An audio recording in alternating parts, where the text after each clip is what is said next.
ರಾಮಕೃಷ್ಣ ಪರಮಹಂಸರ ವಚನವೇದ ಪುಸ್ತಕವನ್ನು ವಾಚನ ಮಾಡೋಣ. ವಚನವೇದದ 2 ಭಾಗ ನನ್ನ ಹತ್ರ ಇದೆ ಪುಸ್ತಕ. ಈ ಪುಸ್ತಕ ಕಥಾರೂಪದಲ್ಲಿದೆ, ಅಂದರೆ ಒಂದಿಷ್ಟು ಘಟನೆಗಳಿದೆ ಅಷ್ಟೇ. ಅದನ್ನು ನಾವು ಓದ್ತಾ ಹೋಗೋಣ. 1. ಗುರು ಶಿಷ್ಯ. ಫೆಬ್ರವರಿ 1882 ಇಸ್ವಿಯಲ್ಲಿ ಅದು. ಶ್ರೀರಾಮಕೃಷ್ಣ ಪರಮಹಂಸರು ದಕ್ಷಿಣೇಶ್ವರದಲ್ಲಿ ಗಂಗೆಯ ದಡದಲ್ಲಿರುವ ಕಾಳಿ ದೇವಾಲಯದಲ್ಲಿ ವಾಸವಾಗಿದ್ದಾರೆ. ಮಾಸ್ಟರ್ ಮಹಾಶಯರಿಗೆ ಪರಮಹಂಸರ ಪ್ರಥಮ ದರ್ಶನ ದೊರೆತುದು ವಸಂತ ಋತುವಿನ ಒಂದು ಭಾನುವಾರ. ಅವರ ಜನ್ಮೋತ್ಸವ ನಡೆದು ಆಗ ತಾನೇ ಕೆಲವು ದಿನಗಳು ಆಗಿದ್ದವು. ಭಾನುವಾರ ರಜಾದಿನವಾದ್ದರಿಂದ ಮಾಸ್ಟರ್ ತನ್ನ ಸ್ನೇಹಿತ ಸಿಧುವಿನೊಡನೆ ವರಾಹನಗರದಲ್ಲಿನ ಉದ್ಯಾನವನಗಳಲ್ಲಿ ಸುತ್ತಾಡಿ ಬರಲು ಬಂದಿದ್ದಾರೆ. ಪ್ರಸನ್ನ ವಂದ್ಯೋಪಾಧ್ಯಾಯನ ಉದ್ಯಾನವನದಲ್ಲಿ ಅಡ್ಡಾಡುತ್ತಿರುವಾಗ ಸಿಧು ಮಾಸ್ಟರನ್ನು ಕೇಳಿದ. ಗಂಗಾ ತೀರದಲ್ಲಿ ಬಹಳ ಮನೋಹರವಾದ ಒಂದು ಉದ್ಯಾನವಿದೆ. ಅಲ್ಲಿ ಪರಮಹಂಸರೊಬ್ಬರು ವಾಸವಾಗಿದ್ದಾರೆ. ಅಲ್ಲಿಗೆ ಹೋಗೋಣವೇ? ಅದಕ್ಕೆ ಮಾಸ್ಟರ್ ಒಪ್ಪಿ ಇಬ್ಬರು ದಕ್ಷಿಣೇಶ್ವರ ಕಾಳಿ ದೇವಾಲಯದ ಕಡೆ ಮುಂದುವರಿಯಲು ಆರಂಭಿಸಿದರು. ಹೆಬ್ಬಾಗಿಲು ಹತ್ತಿರ ಬರುವುದರೊಳಗಾಗಿಯೇ ಮುಂಗತ್ತಲು ಕಾಲಿಕ್ಕಲಾರಂಭಿಸಿತು. ಅವರು ನೇರವಾಗಿ ಪರಮಹಂಸರ ಕೊಠಡಿಗೆ ಮುಂದುವರಿದು ನೋಡುತ್ತಾರೆ. ಪರಮಹಂಸರು ಪೂರ್ವಾಭಿಮುಖವಾಗಿ ಒಂದು ಮಂಚದ ಮೇಲೆ ಕುಳಿತು ಪ್ರಸನ್ನ ಚಿತ್ತದಿಂದ ಭಗವದ್ವಿಷಯವಾಗಿ ಮಾತನಾಡುತ್ತಿದ್ದಾರೆ. ಕೊಠಡಿ ಜನರಿಂದ ಕಿಕ್ಕಿರಿದು ತುಂಬಿದೆ. ಎಲ್ಲರೂ ನೆಲದ ಮೇಲೆ ಕುಳಿತು ಅವರ ಅಮೃತವಾಣಿಯನ್ನು ಸ್ತಬ್ಧರಾಗಿ ಕೇಳುತ್ತಿದ್ದಾರೆ. ಮಾಸ್ಟರ್ ಮಂತ್ರಮುಗ್ಧನಾಗಿ ಸುಮ್ಮನೆ ನಿಂತು ನೋಡಲಾರಂಭಿಸಿದ. ಆತನಿಗೆ ತೋರಿತು, ಸಾಕ್ಷಾತ್ ಶುಕದೇವನೇ ಭಗವದ್ವಿಷಯವಾಗಿ ಇಲ್ಲಿ ಮಾತನಾಡುತ್ತಿರುವ ಹಾಗೆ, ಸರ್ವ ತೀರ್ಥಗಳೂ ಅಲ್ಲಿ ಸಮಾಗಮವಾಗಿರುವ ಹಾಗೆ, ಸಾಕ್ಷಾತ್ ಚೈತನ್ಯ ದೇವನೇ ಜಗನ್ನಾಥಪುರಿ ಕ್ಷೇತ್ರದಲ್ಲಿ ಕುಳಿತು ರಮಾನಂದ ಸ್ವರೂಪ ಇವರೇ ಮೊದಲಾದ ಭಕ್ತರೊಡನೆ ಭಗವಂತನ ನಾಮ ಗುಣ ಕೀರ್ತನೆ ಮಾಡುತ್ತಿರುವ ಹಾಗೆ. ಶ್ರೀರಾಮಕೃಷ್ಣರು ಹೇಳುತ್ತಿದ್ದಾರೆ, ಯಾವಾಗ ನಿಮಗೆ ಹರಿನಾಮವನ್ನು ರಾಮನಾಮವನ್ನು ಒಮ್ಮೆ ಉಚ್ಚರಿಸಿದ ಮಾತ್ರದಿಂದಲೇ ರೋಮಾಂಚನವಾಗುವುದೋ, ಪ್ರೇಮಾಶ್ರು ಸುರಿಯುವುದೋ, ಆಗ ನಿಜವಾಗಿ ತಿಳಿದುಕೊಳ್ಳಿ, ಇನ್ನು ನೀವು ಸಂಧ್ಯಾದಿ ಕರ್ಮಗಳನ್ನು ಮಾಡಬೇಕಾಗಿಲ್ಲ ಎಂದು. ಆಗ ಮಾತ್ರವೇ ನಿಮಗೆ ಕರ್ಮತ್ಯಾಗದ ಅಧಿಕಾರ, ಕರ್ಮ ತನಗೆ ತಾನೇ ನಿಮ್ಮನ್ನು ಬಿಟ್ಟು ತೊಲಗಿ ಹೋಗುತ್ತದೆ. ಆಗ ಕೇವಲ ರಾಮನಾಮವನ್ನು, ಹರಿನಾಮವನ್ನು ಅಥವಾ ಬರೀ ಓಂಕಾರವನ್ನು ಜಪಿಸಿದರೆ ಸಾಕು. ಮತ್ತೆ ಹೇಳುತ್ತಿದ್ದಾರೆ, ಸಂಧ್ಯೆ ಗಾಯತ್ರಿಯಲ್ಲಿ ಲಯ ಹೊಂದುತ್ತದೆ, ಗಾಯತ್ರಿ ಓಂಕಾರದಲ್ಲಿ ಲಯ ಹೊಂದುತ್ತದೆ. ಮಾಸ್ಟರ್ ಹಾಗೆ ಸುತ್ತಲೂ ನೋಡುತ್ತಾ ತನಗೆ ತಾವೇ ಹೇಳಿಕೊಳ್ಳುತ್ತಿದ್ದಾನೆ. ಎಂಥ ರಮ್ಯವಾದ ಸ್ಥಳ ಇದು! ಎಂಥ ಮೋಹಕ ವ್ಯಕ್ತಿ ಇವರು! ಎಂಥ ಅಮೃತೋಪಮ ಮಾತುಗಳು ಇವರ ಬಾಯಿಂದ! ಈ ಸ್ಥಳವನ್ನು ಬಿಟ್ಟು ಕದಲಲೇ ಮನಸ್ಸಾಗುತ್ತಿಲ್ಲವಲ್ಲ. ಕೆಲವು ನಿಮಿಷಗಳಾದ ನಂತರ ಆತನಿಗೆ ಯೋಚನೆ ಬಂತು. ಮೊದಲು ನಾನೆಲ್ಲಿಗೆ ಬಂದಿದ್ದೇನೆ ಎಂಬುದನ್ನು ನೋಡಿಕೊಂಡು ಬಂದು ಅನಂತರ ಇಲ್ಲಿಗೆ ಬಂದು ಕುಳಿತುಕೊಳ್ಳುತ್ತೇನೆ. ಸಿಧುವಿನೊಡಗೂಡಿ ಮಾಸ್ಟರ್ ಕೊಠಡಿಯಿಂದ ಹೊರಕ್ಕೆ ಬಂದನೋ ಇಲ್ಲವೋ ಎನ್ನುವಷ್ಟರಲ್ಲೇ ಶಂಖ, ಗಂಟೆ, ಜಾಗಟೆ, ತಾಳ, ನಗಾರಿ ಇವುಗಳಿಂದ ಹೊರಹೊಮ್ಮುತ್ತಿದ್ದ ಸಾಯಂ ಮಂಗಳಾರತಿಯ ಮಧುರ ನಿನಾದ ದೇವಾಲಯದಿಂದ ಕೇಳಿಬಂತು. ದಕ್ಷಿಣ ಅಂಚಿನಲ್ಲಿದ್ದ ನಹಬತ್ ಖಾನೆಯಿಂದಲೂ ಇಂಪಾದ ವಾದ್ಯಘೋಷ ಹೊರಹೊಮ್ಮಿ ಬರಲಾರಂಭಿಸಿತು. ಆ ಶಬ್ದ ತರಂಗಗಳೆಲ್ಲ ಭಾಗೀರಥಿಯ ವೃಕ್ಷಸ್ಥಳದ ಮೇಲೆ ತೇಲಿ ಮುಂದುವರೆದು ಕೊನೆಗೆ ಎಲ್ಲೋ ಬಹುದೂರದಲ್ಲಿ ಲಯವಾಗುವಂತೆ ತೋರಿ ಬರಲಾರಂಭಿಸಿದವು. ಕುಸುಮಗಳ ಸುವಾಸನೆಯನ್ನು ಹೊತ್ತಿರುವ ವಸಂತ ಋತುವಿನ ಮಂದ ಮಾರುತ ಬೀಸಲಾರಂಭಿಸಿತು. ಚಂದ್ರ ಆಗ ತಾನೇ ಉದಯವಾಗಲಾರಂಭಿಸಿದ. ಪ್ರಕೃತಿ, ಮನುಷ್ಯ ಇಬ್ಬರೂ ಸಹಕರಿಸಿ ಭಗವಂತನ ಸಾಯಂ ಮಂಗಳಾರತಿಗೆ ಸನ್ನದ್ಧರಾಗುತ್ತಿರುವಂತೆ ತೋರಿ ಬರಲಾರಂಭಿಸಿತು. 12 ಶಿವ ದೇವಾಲಯಗಳಲ್ಲೂ ಭವತಾರಿಣಿ ದೇವಾಲಯದಲ್ಲಿಯೂ ನಡೆದ ಮಂಗಳಾರತಿಯನ್ನು ನೋಡಿ ಮಾಸ್ಟರಿಗೆ ಪರಮಾನಂದವಾಯಿತು. ಅವರಿಬ್ಬರು ಪರಮಹಂಸರ ಕೊಠಡಿಯ ಕಡೆ ಬರುತ್ತಿರುವಾಗ ಸಿಧು ಮಾಸ್ಟರಿಗೆ ಕೇಳಿದ, ರಾಣಿ ರಾಸಮಣಿಯ ದೇವಾಲಯ ಎಂಬುದು ಇದೆ. ಇಲ್ಲಿ ನಿತ್ಯ ಪೂಜೆ ನಡೆಯುತ್ತದೆ. ಅನೇಕ ಅತಿಥಿಗಳ, ಭಿಕ್ಷುಗಳ ಸೇವೆ ನಡೆಯುತ್ತದೆ. ಪರಮಹಂಸರ ಕೊಠಡಿಯ ಹತ್ತಿರ ಬಂದು ನೋಡುತ್ತಾರೆ, ಬಾಗಿಲು ಮುಚ್ಚಿದೆ. ಈಗ ತಾನೇ ಧೂಪ ಹಾಕಿದಂತಿದೆ. ಬೃಂದೆ ಎಂಬ ಸೇವಕಿ ಬಾಗಿಲ ಹತ್ತಿರ ನಿಂತಿದ್ದಾಳೆ. ಒಳ್ಳೆ ಮನೆತನದವನಾದ ಮಾಸ್ಟರ್ ಏಕಾಏಕಿ ಕೊಠಡಿಯನ್ನು ಪ್ರವೇಶಿಸಲು ಹಿಂಜರಿದು ಬೃಂದೆಯನ್ನು ಕೇಳಿದ, ಸಾಧುಗಳು ಒಳಗಿರುವರೇ? ಬೃಂದೆ ಹೇಳಿದಳು, ಹೌದು, ಒಳಗಿದ್ದಾರೆ. ಮಾಸ್ಟರ್, ಇವರು ಇಲ್ಲಿ ಎಷ್ಟು ಕಾಲದಿಂದ ಇದ್ದಾರೆ? ಬೃಂದೆ, ಬಹಳ ಕಾಲದಿಂದ. ಮಾಸ್ಟರ್, ಒಳ್ಳೆಯದು. ಇವರೇನು ಬಹಳವಾಗಿ ಗ್ರಂಥಗಳನ್ನು ಓದುತ್ತಾರೋ? ಬೃಂದೆ: ಗ್ರಂಥಗಳೇ ಎಲ್ಲ ಇವರ ಬಾಯಲ್ಲೇ. ಮಾಸ್ಟರ್ ಆಗ ತಾನೇ ತನ್ನ ವಿಶ್ವವಿದ್ಯಾನಿಲಯದ ವ್ಯಾಸಂಗ ಮುಗಿಸಿ ಬಂದಿದ್ದ. ಪರಮಹಂಸರು ಗ್ರಂಥಗಳನ್ನು ಏನೂ ಓದೋದಿಲ್ಲ ಎಂಬುದನ್ನು ಕೇಳಿ ಬಹಳ ಆಶ್ಚರ್ಯಪಟ್ಟ. ಮಾಸ್ಟರ್: ಬಹುಶಃ ಈಗ ಇವರು ಸಾಯಂ ಜಪತಪಾದಿಗಳಲ್ಲಿ ತೊಡಗಿರಬಹುದು. ನಾವು ಈಗ ಒಳಕ್ಕೆ ಹೋಗಬಹುದೇ? ದಯವಿಟ್ಟು ಸಮಾಚಾರ ತಿಳಿಸಿ ಬರುತ್ತೀಯಾ? ಬೃಂದೆ: ನೀವು ಒಳಕ್ಕೆ ಹೋಗಿ ಒಂದು ಕಡೆ ಕುಳಿತುಕೊಳ್ಳಿ. ಆಗ ಅವರು ಕೊಠಡಿಯನ್ನು ಪ್ರವೇಶಿಸಿ ನೋಡುತ್ತಾರೆ, ಅಲ್ಲಿ ಬೇರೆ ಯಾರೂ ಇಲ್ಲ. ಪರಮಹಂಸರೊಬ್ಬರೇ ಮಂಚದ ಮೇಲೆ ಕುಳಿತುಕೊಂಡಿದ್ದಾರೆ. ಕೊಠಡಿಗೆ ಧೂಪ ಹಾಕಿದೆ. ಕಿಟಕಿ ಬಾಗಿಲುಗಳೆಲ್ಲ ಮುಚ್ಚಿವೆ. ಕೊಠಡಿಯನ್ನು ಪ್ರವೇಶಿಸಿದೊಡನೆ ಮಾಸ್ಟರ್ ಅವರಿಗೆ ಪ್ರಣಾಮ ಮಾಡಿದ. ಅವರ ಸಂಜ್ಞಾನುಸಾರ ಮಾಸ್ಟರ್ ಮತ್ತು ಸಿಧು ನೆಲದ ಮೇಲೆ ಕುಳಿತುಕೊಳ್ಳುತ್ತಾರೆ. ಪರಮಹಂಸರು ಅವರನ್ನು ಕೇಳುತ್ತಿದ್ದಾರೆ. ಎಲ್ಲಿದ್ದೀರಿ? ಏನು ಕೆಲಸ? ವರಾಹನಗರಕ್ಕೆ ಬಂದ ಉದ್ದೇಶವೇನು? ಇತ್ಯಾದಿ. ಮಾಸ್ಟರ್ ಅವಕ್ಕೆಲ್ಲ ಉತ್ತರವೀಯಲಾರಂಭಿಸಿದ. ಆದರೆ ಆಗಾಗ ಪರಮಹಂಸರು ಅನ್ಯಮನಸ್ಕರಾಗುತ್ತಿದ್ದುದು ಆತನ ಮನಸ್ಸಿಗೆ ಬಂತು. ಅದಕ್ಕೆ ಭಾವ ಅಂತ ಹೆಸರು ಎಂಬುದನ್ನು ಕ್ರಮೇಣ ಆತ ಅರಿತುಕೊಂಡ. ಅದು ಗಾಳ ಹಾಕಿ ಮೀನು ಹಿಡಿಯಲು ಕುಳಿತಿರುವವನ ಮಾನಸಿಕ ಅವಸ್ಥೆಯ ಹಾಗೆ. ಮೀನು ಎರೆ ತಿನ್ನಲು ಆರಂಭಿಸಿದಾಗ ಬೆಂಡು ಅಲುಗಲು ಆರಂಭಿಸುತ್ತದೆ. ಮೀನು ಹಿಡಿಯುವವ ಬಹಳ ಎಚ್ಚರಿಕೆಯಿಂದ ಗಾಳದ ಕಡ್ಡಿಯನ್ನು ಬಲವಾಗಿ ಹಿಡಿದು ಆ ಬೆಂಡಿನ ಕಡೆಗೆ ಏಕಾಗ್ರ ಚಿತ್ತನಾಗಿ ನೋಡತೊಡಗುತ್ತಾನೆ. ಆಗ ಆತ ಬೇರೆ ಯಾರೊಡನೆಯೂ ಮಾತನಾಡಲಲ್ಲ. ಪರಮಹಂಸರದು ಅದೇ ತರಹದ ಮಾನಸಿಕ ಅವಸ್ಥೆ. ಅವರಿಗೆ ಮುಸ್ಸಂಜೆಯಾದ ಮೇಲೆ ಪ್ರಾಯಶಃ ಈ ವಿಧವಾದ ಅವಸ್ಥೆ ಬರುತ್ತದೆ ಮತ್ತು ಮತ್ತೊಮ್ಮೆ ಅವರು ಸಂಪೂರ್ಣ ಬಾಹ್ಯಜ್ಞಾನ ಶೂನ್ಯರಾಗಿ ಬಿಡುತ್ತಾರೆ ಎಂಬುದನ್ನು ಕ್ರಮೇಣ ಕೇಳಿ ತಿಳಿದುಕೊಂಡುದು ಅಲ್ಲದೆ ತಾನು ಪ್ರತ್ಯಕ್ಷ ನೋಡಿಯೂ ನೋಡಿದ. ಮಾಸ್ಟರ್: ಬಹುಶಃ ಈಗ ನೀವು ಸಾಯಂ ಸಂಧ್ಯಾ ವಂದನಾದಿಗಳಲ್ಲಿ ತೊಡಗಿರಬೇಕಾಗಬಹುದು. ನಾವು ಹೋಗಿ ಬರಲು ಅನುಮತಿಯೇ? ಶ್ರೀರಾಮಕೃಷ್ಣರು ಭಾವಸ್ಥರಾಗಿಯೇ ಸಂಧ್ಯಾ ವಂದನೆಯೇ? ಇಲ್ಲ, ಅಂಥದ್ದೇನಿಲ್ಲ. ಹಾಗೆ ಇನ್ನೂ ಸ್ವಲ್ಪ ಹೊತ್ತು ಮಾತುಗಳನ್ನಾಡಿದ ನಂತರ ಮಾಸ್ಟರ್ ಅವರಿಗೆ ಪ್ರಣಾಮ ಮಾಡಿ ಬೀಳ್ಕೊಂಡ. ಪರಮಹಂಸರು ಹೇಳುತ್ತಿದ್ದಾರೆ, ಮತ್ತೆ ಬನ್ನಿ ಎಂದು. ಮಾಸ್ಟರ್ ಹಿಂದಿರುಗುವಾಗ ಆಲೋಚಿಸಲಾರಂಭಿಸಿದ. ಯಾರನ್ನು ಮತ್ತೆ ಹೋಗಿ ನೋಡಬೇಕೆಂಬ ಇಚ್ಛೆಯಾಗುತ್ತಿರುವುದೋ ಅಂಥ ಈ ಸೌಮ್ಯರು ಯಾರು? ಪುಸ್ತಕ ಓದದೆ ಮನುಷ್ಯ ದೊಡ್ಡವನಾಗಬಲ್ಲನೆ? ಏನಾಶ್ಚರ್ಯ! ಇವರನ್ನು ಮತ್ತೆ ನೋಡಬೇಕು ಅಂತ ಅನ್ನಿಸುತ್ತಾ ಇದೆಯಲ್ಲ. ಇವರೂ ಹೇಳಿದ್ದಾರೆ ಮತ್ತೆ ಬನ್ನಿ ಎಂದು. ನಾಳೆಯೋ ನಾಡಿದ್ದೋ ಬೆಳಗ್ಗೆಯೇ ಬಂದು ಬಿಡುತ್ತೇನೆ. ಮಾಸ್ಟರರಿಗೆ ಪರಮಹಂಸರ ಎರಡನೆಯ ದರ್ಶನ ದೊರೆತಿದುದು ಅವರ ಕೊಠಡಿಯ ಆಗ್ನೇಯ ಜಗಲಿಯ ಮೇಲೆ. ಸುಮಾರು 8 ಗಂಟೆಯ ಸಮಯದಲ್ಲಿ ಕ್ಷೌರಿಕ ಆಗತಾನೇ ಬಂದಿದ್ದಾನೆ. ಕ್ಷೌರ ಮಾಡಿಸಿಕೊಳ್ಳಲು ಹೋಗುತ್ತಿದ್ದಾರೆ.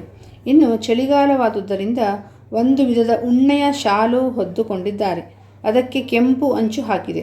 ಮಾಸ್ಟರನ್ನು ನೋಡಿ ಹೇಳುತ್ತಿದ್ದಾರೆ, ಬಂದೆಯಾ? ಒಳ್ಳೆಯದು, ಇಲ್ಲಿ ಕುಳಿತುಕೋ. ಅವರು ನಗುಮುಖರಾಗಿದ್ದಾರೆ. ಮಾತನಾಡುವಾಗ ಸ್ವಲ್ಪ ಬಿಕ್ಕಳಿಸುತ್ತಿದ್ದಾರೆ. ಶ್ರೀರಾಮಕೃಷ್ಣರು ಮಾಸ್ಟರಿಗೆ, ನಿನ್ನ ಮನೆಯಲ್ಲಿ? ಮಾಸ್ಟರ್: ಕಲ್ಕತ್ತಾದಲ್ಲಿ. ಶ್ರೀರಾಮಕೃಷ್ಣರು: ಇಲ್ಲಿ ಯಾರ ಮನೆಗೆ ಬಂದಿದ್ದೀಯೇ? ಮಾಸ್ಟರ್: ಹಿರಿಯಕ್ಕ ಈಶಾನ ಕವಿರಾಜನ ಮನೆಗೆ.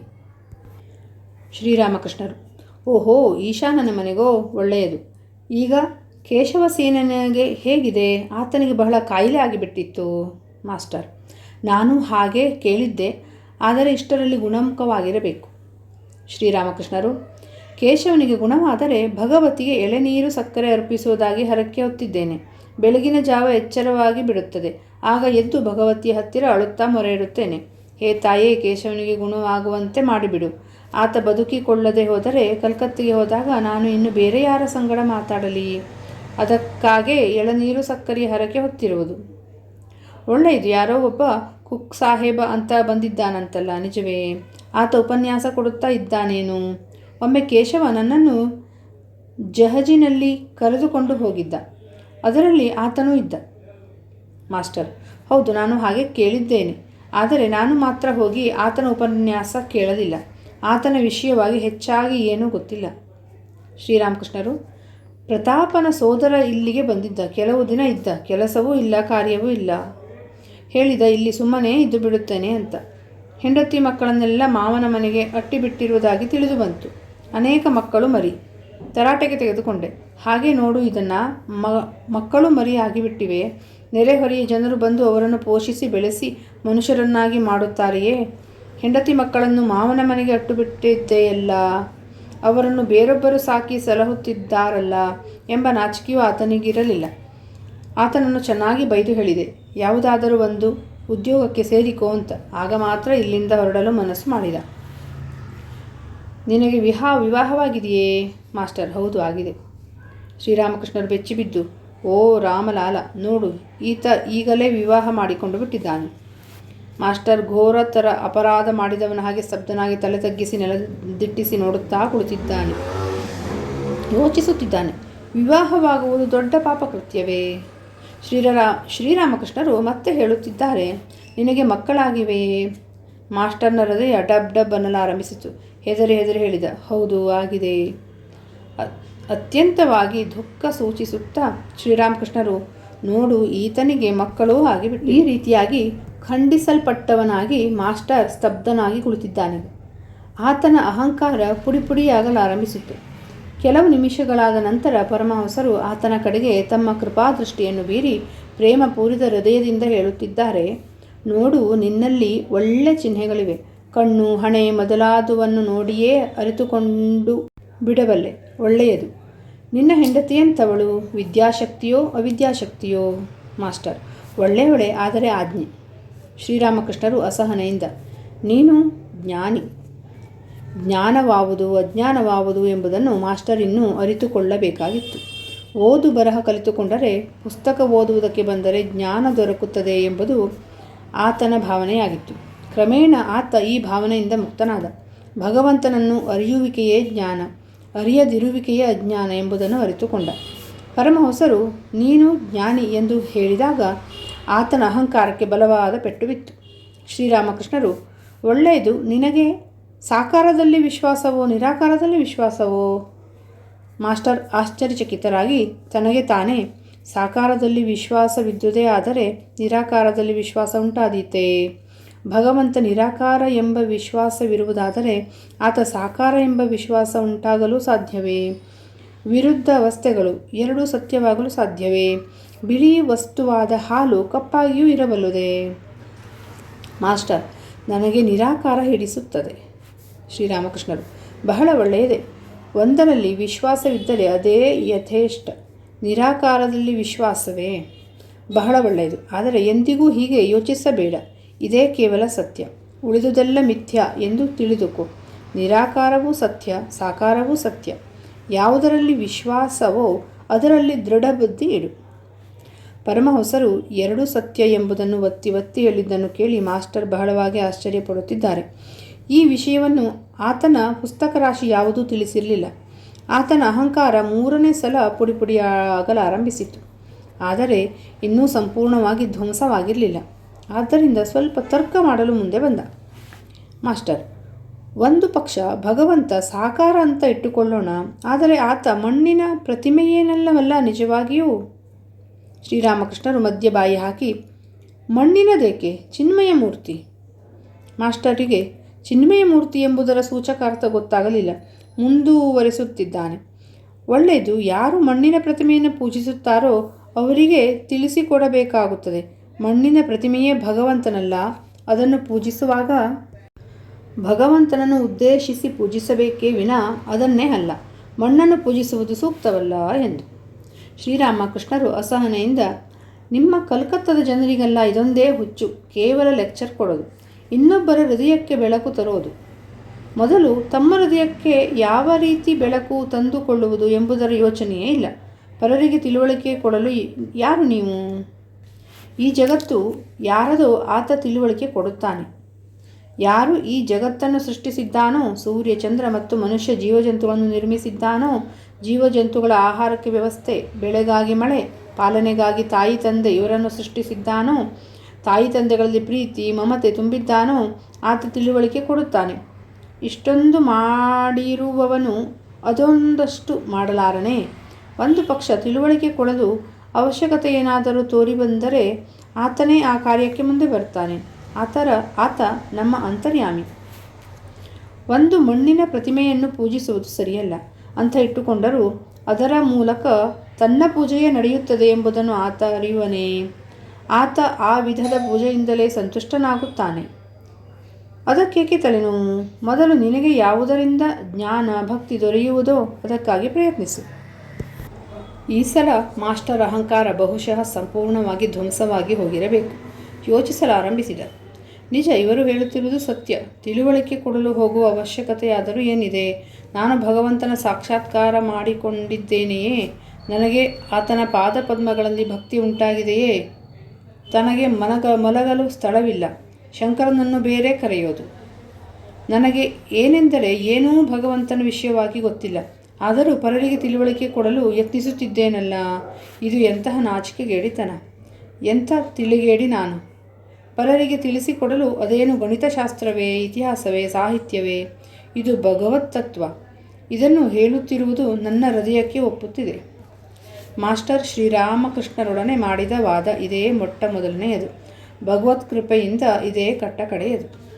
ಶ್ರೀರಾಮಕೃಷ್ಣರು, ನೀನು ಮಣ್ಣಿನ ಪ್ರತಿಮೆ ಪೂಜೆಯ ಸಂಬಂಧವಾಗಿ ಮಾತನಾಡುತ್ತಿದ್ದೆ. ಪ್ರತಿಮೆ ಮಣ್ಣಿನದಾದರೂ ಆ ವಿವಿಧ ಪೂಜೆಯ ಅವಶ್ಯಕತೆ ಇದೆ. ಹಲವಾರು ವಿವಿಧ ಪೂಜಾಕ್ರಮಗಳನ್ನು ಭಗವಂತನೇ ಏರ್ಪಡಿಸಿದ್ದಾನೆ.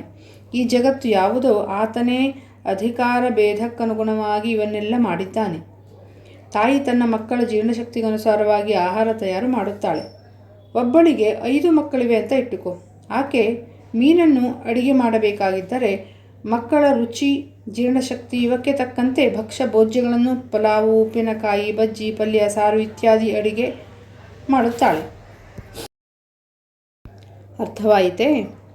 ಮಾಸ್ಟರ್ ವಿನಯದಿಂದ, ಹೌದು, ಆಯಿತು, ಒಳ್ಳೆಯದು. ಏನು ಮಾಡಿದರೆ ಭಗವಂತನ ಕಡೆ ಮನಸ್ಸು ಹರಿಯಲಾರಂಭಿಸುತ್ತದೆ? ಶ್ರೀರಾಮಕೃಷ್ಣರು, ಭಗವಂತನ ನಾಮ ಗುಣಕೀರ್ತನೆಯನ್ನು ಸರ್ವದಾ ಮಾಡುತ್ತಿರಬೇಕು. ಸತ್ಸಂಗ ಎಂದರೆ ಭಗವತ್ ಭಕ್ತರ ಸಾಧು ಸತ್ಪುರುಷರ ಸಹವಾಸ ಆಗಾಗ ಮಾಡುತ್ತಿರಬೇಕು. ಮನಸ್ಸು ಹಗಲಿರುಳು ಸಂಸಾರದಲ್ಲೇ ಪ್ರಾಪಂಚಿಕ ಕೆಲಸಗಳಲ್ಲೇ ನಿರತವಾಗಿ ಬಿಟ್ಟರೆ ಅದು ಭಗವನ್ಮುಖವಾಗಲಾರದು. ಆಗಾಗ ನಿರ್ಜನ ಪ್ರದೇಶಕ್ಕೆ ಹೋಗಿ ಭಗವದ್ಧ್ಯಾನದಲ್ಲಿ ತೊಡಗುವುದು ಅತ್ಯಂತ ಅವಶ್ಯಕ. ಮೊದಮೊದಲು ಪದೇ ಪದೇ ನಿರ್ಜನ ಪ್ರದೇಶಕ್ಕೆ ಹೋಗಿ ಆತನ ಧ್ಯಾನ ಮಾಡದೇ ಇದ್ದರೆ ಮನಸ್ಸನ್ನು ನಿಲ್ಲಿಸುವುದು ದುಸ್ಸಾಧ್ಯ. ಗಿಡ ಇನ್ನೂ ಸಸಿಯಾಗಿರುವಾಗ ಅದರ ಸುತ್ತಲೂ ಬೇಲಿ ಕಟ್ಟಬೇಕು. ಇಲ್ಲದಿದ್ದರೆ ದನಕರುಗಳು, ಆಡು ಕುರಿಗಳು ತಿಂದು ನಾಶ ಮಾಡಿಬಿಡುತ್ತವೆ. ಧ್ಯಾನವನ್ನು ಆಂತರ್ಯದಲ್ಲೋ ಏಕಾಂತ ಸ್ಥಳದಲ್ಲೋ ನಿಬಿಡ ಅರಣ್ಯದಲ್ಲೋ ಮಾಡಬೇಕು. ಸದ್ವಿಚಾರ ಮಾಡುತ್ತಿರಬೇಕು. ಭಗವಂತನೊಬ್ಬನೇ ಸತ್, ನಿತ್ಯ ವಸ್ತು, ಉಳಿದದೆಲ್ಲ ಅಸತ್, ಅನಿತ್ಯ ವಸ್ತು ಎಂದು. ಹೀಗೆ ವಿಚಾರ ಮಾಡುತ್ತಾ ಅನಿತ್ಯ ವಸ್ತುಗಳ ಮೇಲಿನ ಅನುರಾಗವನ್ನು ಕೊನೆಗೆ ಮನಸ್ಸಿನಿಂದ ಕಿತ್ತೊಗೆಯಬೇಕು. ಮಾಸ್ಟರ್ ವಿನಯದಿಂದ, ಸಂಸಾರದಲ್ಲಿ ಯಾವ ರೀತಿಯಾಗಿ ಇರಬೇಕು? ಶ್ರೀರಾಮಕೃಷ್ಣರು, ಎಲ್ಲ ಕೆಲಸ ಕಾರ್ಯಗಳನ್ನು ಮಾಡು, ಆದರೆ ಮನಸ್ಸನ್ನು ಮಾತ್ರ ಭಗವಂತನ ಪಾದಪದ್ಮಗಳಲ್ಲಿ ಇಡು. ಎಲ್ಲರೊಡನೆ ಎಂದರೆ ಹೆಂಡತಿ, ಮಕ್ಕಳು, ತಂದೆ, ತಾಯಿ ಇವರೊಡನೆ ಇರು. ಅವರ ಸೇವೆ ಮಾಡು.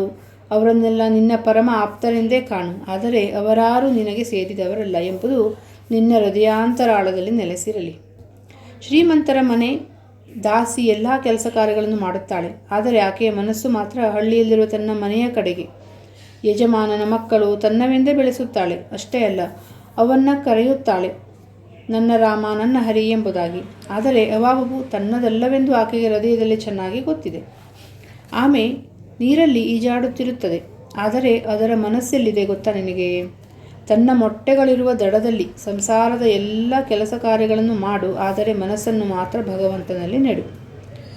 ಭಗವಂತನಲ್ಲಿ ಭಕ್ತಿ ಬೆಳೆಸಿಕೊಳ್ಳುವುದಕ್ಕೆ ಮುನ್ನ ಸಂಸಾರಕ್ಕೆ ಕಾಲಿಟ್ಟೆ ಎಂದರೆ ಇನ್ನೂ ಅಧಿಕಾಧಿಕವಾಗಿ ಕಷ್ಟ ಪರಂಪರೆಗಳಿಗೆ ಈಡಾಗುವೆ. ಶೋಕ, ತಾಪ, ವಿಪತ್ತು ಇವುಗಳಿಂದ ಸಂಪೂರ್ಣ ಬೆಂದಾಗಿ ಹೋಗುವೆ. ವಿಷಯ ಚಿಂತನೆ ಮಾಡಿದಷ್ಟು ಅವುಗಳಲ್ಲಿ ಆಸಕ್ತಿಯೂ ಬೆಳೆಯುತ್ತಾ ಹೋಗುತ್ತದೆ. ಮೊದಲು ಕೈಗೆ ಎಣ್ಣೆ ಸವರಿಕೊಂಡು ಹಲಸಿನ ಹಣ್ಣು ಬಿಡಿಸಬೇಕು. ಇಲ್ಲದಿದ್ದರೆ ಕೈಗೆ ಅಂಟು ಹತ್ತಿಕೊಂಡು ಬಿಡುತ್ತದೆ. ಭಗವದ್ಭಕ್ತಿ ಎಂಬ ಎಣ್ಣೆಯನ್ನು ಮೊದಲು ಹವಣಿಸಿಕೊಂಡು ಬಳಿಕ ಸಾಂಸಾರಿಕ ಕೆಲಸ ಕಾರ್ಯಗಳಲ್ಲಿ ಕೈ ಇಡಬೇಕು. ಆದರೆ ಈ ವಿಧವಾದ ಭಕ್ತಿ ದೊರೆಯಬೇಕಾದರೆ ನಿರ್ಜನ ಪ್ರದೇಶಗಳಿಗೆ ಹೋಗಿ ಇರಬೇಕು. ಬೆಣ್ಣೆ ತೆಗೆಯಬೇಕಾದರೆ ಮೊದಲು ನಿರ್ಜನ ಪ್ರದೇಶದಲ್ಲಿ ಹಾಲಿಗೆ ಹೆಪ್ಪು ಹಾಕಿ ಇಡಬೇಕು. ಅದನ್ನು ಅತಿಯಾಗಿ ಅಲಿಗಾಡಿಸುತ್ತಿದ್ದರೆ ಅದು ಮೊಸರಾಗದು.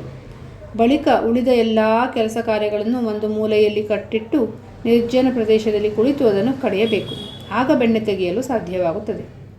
ನೋಡು, ನಿರ್ಜನ ಪ್ರದೇಶಕ್ಕೆ ಹೋಗಿ ಈ ಮನಸ್ಸನ್ನು ಭಗವಂತನ ಧ್ಯಾನದಲ್ಲಿ ತೊಡಗಿಸುವುದಾದರೆ ಅದು ಜ್ಞಾನ, ಭಕ್ತಿ, ವೈರಾಗ್ಯ ಇವನ್ನು ಗಳಿಸಿಕೊಳ್ಳುತ್ತದೆ. ಸಂಸಾರದಲ್ಲಿ ತೊಡಗಿಸುವುದಾದರೆ ಇದೇ ಮನಸ್ಸು ಅಧೋಗತಿಗೆ ಇಳಿದು ಬಿಡುತ್ತದೆ. ಸಂಸಾರದಲ್ಲಿ ಕೇವಲ ಒಂದೇ ಒಂದು ಚಿಂತನೆ, ಕಾಮಕಾಂಚನದ ಚಿಂತನೆ. ಸಂಸಾರವೇ ನೀರು, ಮನಸ್ಸೇ ಹಾಲು. ಹಾಲನ್ನು ನೀರಿಗೆ ಸುರಿದರೆ ಅವೆರಡೂ ಬೆರೆತು ಒಂದಾಗಿ ಬಿಡುತ್ತವೆ. ಮತ್ತೆ ಶುದ್ಧ ಹಾಲು ಬೇಕೆಂದರೆ ಕಣ್ಣ ಮೇಲೆ ಕಣ್ಣಿಟ್ಟು ಹುಡುಕಿದರೂ ಅದು ದೊರೆಯುವ ಹಾಗೇ ಇಲ್ಲ. ಆದರೆ ಹಾಲಿಗೆ ಹೆಪ್ಪು ಹಾಕಿ ಮೊಸರು ಮಾಡಿ ಬೆಣ್ಣೆ ತೆಗೆದು ಅದನ್ನು ನೀರಿನಲ್ಲಿ ಇಟ್ಟರೆ ಅದು ಅಲ್ಲಿ ತೇಲಲಾರಂಭಿಸುತ್ತದೆ. ಭಗವಂತನ ಧ್ಯಾನದೊಡನೆ ವಿಚಾರ ಮಾಡುವುದು ಅತ್ಯಂತ ಅವಶ್ಯಕ. ಕಾಮಕಾಂಚನ ಅನಿತ್ಯ. ಭಗವಂತನೇ ಏಕಮಾತ್ರ ವಸ್ತು. ಹಣದಿಂದ ಏನು ದೊರೆಯುತ್ತದೆ? ಅನ್ನಾಹಾರ, ಬಟ್ಟೆ ಬರೆ, ಮನೆ ಮಠ ಇಷ್ಟು ಮಾತ್ರ. ಭಗವಂತನ ಸಾಕ್ಷಾತ್ಕಾರ ಎಂದಿಗೂ ದೊರೆಯದು. ಆದ್ದರಿಂದ ಹಣ ಜೀವನದ ಪರಮೋದ್ದೇಶವಾಗಲಾರದು. ಇದಕ್ಕೆ ವಿಚಾರ ಅಂತ ಹೆಸರು. ಅರ್ಥವಾಯಿತೇ ಮಾಸ್ಟರ್? ಹೌದು, ಅರ್ಥವಾಯಿತು. ಈಗ ತಾನೇ ಕೆಲವು ದಿನದ ಹಿಂದೆ ಪ್ರಬೋಧ ಚಂದ್ರೋದಯ ಎಂಬ ನಾಟಕ ಬಂದಿದೆ. ಅದರಲ್ಲಿದೆ ವಸ್ತು ವಿಚಾರ. ಶ್ರೀರಾಮಕೃಷ್ಣರು, ವಸ್ತು ವಿಚಾರವೇ? ಯೋಚಿಸು. ಹಣದಲ್ಲಿ ತಾನೇ ಏನಿದೆ? ಸುಂದರ ದೇಹದಲ್ಲಿ ತಾನೇ ಏನಿದೆ? ಹಾಗೆಯೇ ವಿಚಾರ ಮಾಡಿ ನೋಡು. ಸುಂದರಿಯ ದೇಹದಲ್ಲೂ ಕೇವಲ ಅಸ್ಥಿ, ಮಾಂಸ, ಕೊಬ್ಬು, ಮಲಮೂತ್ರ ಇತ್ಯಾದಿ ಇವೆ. ಮನುಷ್ಯ ಭಗವಂತನನ್ನು ಮರೆತು ಈ ಹೇಯವಾದ ವಸ್ತುಗಳಲ್ಲೇಕೆ ಮನಸ್ಸಿಡಲು ಹೋಗಬೇಕು? ಭಗವಂತನನ್ನು ಏಕೆ ಮರೆತು ಬಿಡಬೇಕು? ಮಾಸ್ಟರ್, ಭಗವಂತನನ್ನು ದರ್ಶನ ಮಾಡಲಾಗುವುದೇ? ಶ್ರೀರಾಮಕೃಷ್ಣರು, ಹೌದು, ನಿಸ್ಸಂದೇಹವಾಗಿ. ಆಗಾಗ ಏಕಾಂತವಾಸ, ಆತನ ನಾಮ ಗುಣಕೀರ್ತನೆ, ವಸ್ತು ವಿಚಾರ ಈ ಸಾಧನೆಗಳನ್ನೆಲ್ಲ ಅವಲಂಬಿಸಬೇಕಾಗುತ್ತದೆ. ಮಾಸ್ಟರ್, ಯಾವ ಮಾನಸಿಕ ಅವಸ್ಥೆಯಲ್ಲಿ ಆತನ ದರ್ಶನ ದೊರೆಯುತ್ತದೆ? ಶ್ರೀರಾಮಕೃಷ್ಣರು, ಅತ್ಯಂತ ವ್ಯಾಕುಲನಾಗಿ ಅತ್ತರೆ ಆತನ ದರ್ಶನ ಪಡೆಯಲು ಸಾಧ್ಯ. ಹೆಂಡತಿ ಮಕ್ಕಳಿಗಾಗಿ ಜನ ಬಿಂದಿಗೆ ತುಂಬ ಕಣ್ಣೀರು ಸುರಿಸುತ್ತಾರೆ. ಕಣ್ಣೀರ ಸಾಗರದಲ್ಲೇ ತಿಲಾಡಿ ಬಿಡುತ್ತಾರೆ ಹಣಕ್ಕಾಗಿ. ಆದರೆ ಭಗವಂತ ಬೇಕೆಂದು ಯಾರು ತಾನೇ ಕಣ್ಣೀರಿಡುತ್ತಾರೆ? ಸಹಜ ಕರೆಯಿಂದ ಆತನನ್ನು ಕರೆಯಬೇಕು. ಪರಮಹಂಸರು ಹಾಡಲಾರಂಭಿಸಿದ್ದಾರೆ. ನಂಬಿ ಕರೆದರೆ ತಾಯೇ ಓ ಎನ್ನದಿಹಳೇನು, ನಂಬಿ ಕರೆದರೆ ತಾಯಿ ಓ ಎನ್ನದಿಹಳೇನು, ನಿನ್ನ ತೊರೆದವಳೆಂತೂ ಇರಬಲ್ಲಳೋ, ನಿನ್ನ ತೊರೆದವಳೆಂತೂ ಇರಬಲ್ಲಳೋ, ಬಿಲ್ವದಳ ಹೂವುಗಳ ತಂದು ಪಾದಕ್ಕೆ ಮುಡಿಸೋ, ನಿನ್ನ ಭಕ್ತಿಯ ದಿವ್ಯ ಗಂಧದೊಡನೆ, ನಂಬಿ ಕರೆದರೆ ತಾಯೇ ಓ ಎನ್ನದಿಹಳೇನು. ಮತ್ತೆ ಪರಮಹಂಸರು ಹೇಳುತ್ತಿದ್ದಾರೆ, ವ್ಯಾಕುಲತೆ ಉಂಟಾಯಿತು ಎಂದರೆ ಅರುಣೋದಯವಾದ ಹಾಗೆ, ಬಳಿಕ ಸೂರ್ಯೋದಯ. ವ್ಯಾಕುಲತೆ ಆದ ನಂತರವೇ ಭಗವಂತನ ದರ್ಶನ. ಈ ಮೂರು ಪ್ರೀತಿಗಳು ಒಟ್ಟಿಗೆ ಉಂಟಾಗುವುದಾದರೆ ಭಗವಂತ ಗೋಚರನಾಗಿ ಬಿಡುತ್ತಾನೆ. ವಿಷಯಿಗೆ ವಿಷಯಗಳ ಮೇಲಿರುವ ಪ್ರೀತಿ, ತಾಯಿಗೆ ಮಕ್ಕಳ ಮೇಲಿರುವ ಪ್ರೀತಿ, ಸತಿಗೆ ಪತಿಯ ಮೇಲಿರುವ ಪ್ರೀತಿ, ಈ ಮೂರು ಪ್ರೀತಿಗಳು ಯಾರಲ್ಲೇ ಆಗಲಿ ಒಟ್ಟಿಗೆ ಮೂಡುವುದಾದರೆ ಅವುಗಳ ಜೋರಿನಿಂದ ಆತನಿಗೆ ಭಗವಂತನ ಸಾಕ್ಷಾತ್ಕಾರ ಸಾಧ್ಯವಾಗುತ್ತದೆ. ಮುಖ್ಯಾಂಶವೇನೆಂದರೆ ಭಗವಂತನನ್ನು ಪ್ರೀತಿಸಬೇಕು. ತಾಯಿ ಮಗುವನ್ನು ಪ್ರೀತಿಸುವ ಹಾಗೆ, ಸತಿಪತಿಯನ್ನು ಪ್ರೀತಿಸುವ ಹಾಗೆ, ವಿಷಯೀ ವಿಷಯಗಳನ್ನು ಪ್ರೀತಿಸುವ ಹಾಗೆ. ಈ ಮೂರು ಪ್ರೀತಿಗಳನ್ನು, ಈ ಮೂರು ಆಕರ್ಷಣೆಗಳನ್ನು ಒಟ್ಟುಗೂಡಿಸಿದರೆ ಅದು ಏನಾಗುತ್ತದೋ ಅದಷ್ಟನ್ನು ಭಗವಂತನ ಕಡೆ ತಿರುಗಿಸುವುದಾದರೆ ಆತನ ದರ್ಶನ ದೊರೆಯುತ್ತದೆ. ವ್ಯಾಕುಲನಾಗಿ ಆತನನ್ನು ಕರೆಯಬೇಕು. ಬೆಕ್ಕಿನ ಮರಿಗೆ ಕೇವಲ ಮಿಯಾವ್ ಮಿಯಾವ್ ಅಂತ ತನ್ನ ತಾಯಿಯನ್ನು ಕರೆಯುವುದೊಂದೇ ಗೊತ್ತಿರುವುದು. ತಾಯಿ ಅದನ್ನು ಎಲ್ಲಿ ಇಡುವುದೋ ಅಲ್ಲೇ ಬಿದ್ದಿರುತ್ತದೆ. ಕೆಲವು ವೇಳೆ ಅಡಿಗೆ ಮನೆಯಲ್ಲಿ, ಇನ್ನು ಕೆಲವು ವೇಳೆ ನೆಲದ ಮೇಲೆ, ಮತ್ತೆ ಕೆಲವು ವೇಳೆ ಹಾಸಿಗೆ ಮೇಲೆ ಇಡುತ್ತದೆ. ಅದಕ್ಕೇನಾದರೂ ತೊಂದರೆ ಬಂದರೆ ಅದು ಕೇವಲ ಮಿಯಾವ್ ಮಿಯಾವ್ ಅಂತ ಕೂಗುತ್ತದೆ. ಅದಕ್ಕೆ ಇನ್ನು ಬೇರೆ ಏನೂ ಗೊತ್ತಿಲ್ಲ. ತಾಯಿ ಬೆಕ್ಕು ಎಲ್ಲಿದ್ದರೆ ತಾನೇ ಏನು, ಈ ಮಿಯಾವ್ ಮಿಯಾವ್ ಎಂಬ ಶಬ್ದವನ್ನು ಕೇಳಿದೊಡನೆಯೇ ಮರಿ ಹತ್ತಿರಕ್ಕೆ ಬಂದು ಬಿಡುತ್ತದೆ. ಇವತ್ತಿನ ಭಾಗದಲ್ಲಿ ಇಷ್ಟೇ ಸಾಕು. ಮತ್ತೆ ಇದು ಕಂಟಿನ್ಯೂ ಆಗುತ್ತೆ, ಮುಂದಿನ ಭಾಗದಲ್ಲಿ ನೋಡೋಣ. ಪರಮಹಂಸರದು ಭಕ್ತಿ ಮತ್ತು ಜ್ಞಾನ ಎರಡೂ ಇದೆ. ಅವರು ಭಕ್ತಿಯ ಮೂಲಕ, ಭಕ್ತಿ ಅಂದ್ರೇನು? ಭಾವ, ನಮ್ಮೊಳಗಿನ ಭಾವ. ಅದಕ್ಕೆ ಅವರು ದೇವರನ್ನ ಕುರಿತು ಅಳಬೇಕು ಅಂತ ಹೇಳ್ತಾರೆ. ನಾವು ಭಾವುಕರಾಗಬೇಕು, ಅಳಬೇಕು ಅಂತ, ನಾವು ವ್ಯಾಕುಲರಾಗಬೇಕು ಅಂತ. ಅಂದರೆ ದೇವರಿಗಾಗಿ ನಮ್ಮಲ್ಲೊಂದು ವ್ಯಾಕುಲತೆ ಮೂಡಬೇಕು. ಬೇಕೇ ಬೇಕು, ನನಗಿನ್ನೇನು ಬೇಡ, ನೀನೇ ಬೇಕು ಅನ್ನೋ ಒಂದು ವ್ಯಾಕುಲತೆ ನಮಗೆ ಮೂಡಿದಾಗ ನಮ್ಮೊಳಗೆ ಅದು ನಮ್ಮನ್ನು ತುಂಬ ಮುಂದೆ ತಗೊಂಡು ಹೋಗುತ್ತೆ ಅಂತ. ಹೇಗೆ ಜ್ಞಾನದಲ್ಲಿ ಮುಮುಕ್ಷುವಾದವನಿಗೆ ಸತ್ಯದೆಡೆ ಒಂದು ಸೆಳೆತ, ತುಡಿತ, ಜೀವನದ ಬಗ್ಗೆ, ತನ್ನ ಬಗ್ಗೆ ತಿಳ್ಕೋಬೇಕು ಅಂತ ಉತ್ಕಟವಾದ ಒಂದು ಆಕಾಂಕ್ಷೆ ಏನಿರುತ್ತೆ, ಅದೇ ಥರ ಭಕ್ತಿ ಮಾರ್ಗದಲ್ಲಿ ಅದೇ ಉತ್ಕಟವಾದ ಭಾವ ದೇವರ ಬಗೆಗಿರಬೇಕು ಅಂತ.